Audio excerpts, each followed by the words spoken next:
everyone, I am Dr. Uday Kirti, pediatrician and intensivist from Medicover Hospitals, Nellore. ఈరోజు మనం parents కామన్గా కంగారు పడే ఒక విషయం గురించి డిస్కస్ చేద్దాం.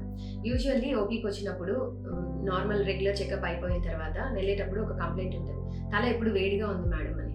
అది నెలల పిల్లలు కావచ్చు, కొంచెం పెద్ద పిల్లలకు కూడా కావచ్చు.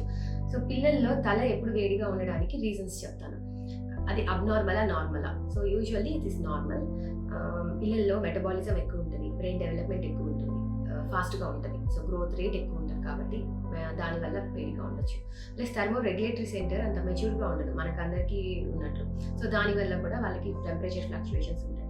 మూడోది ఎన్విరాన్మెంటల్ టెంపరేచర్ కానీ, ఓవర్ క్లాతింగ్ వల్ల కానీ, ఈ రీజన్స్ వల్ల కూడా వాళ్ళకి వేడిగా ఉండే అవకాశం ఉంటుంది. సో ఇట్లా ఉన్నప్పుడు అండ్ ఇంకొకటి, పెద్ద పిల్లల్లో అయితే బాగా ఆడతారు, ఎగురుతూ ఉంటారు, బాగా ఫాస్ట్గా దోగడం, ఇలా యాక్టివిటీ, ఫిజికల్ యాక్టివిటీ వల్ల కూడా వాళ్ళకి టెంపరేచర్స్ ఎక్కువ ఉండే ఛాన్స్ ఉంటుంది. సో కంగారు పడకండి, టెంపరేచర్ని చెక్ చేసుకోండి. మోర్ దెన్ 100.4 ఉంటేనే ఫీవర్. సో ఒకవేళ అలా ఫీవర్ ఉంది అంటేనే పారాసిటమాల్ అడ్మిట్ ఇవ్వండి బేబీస్కి.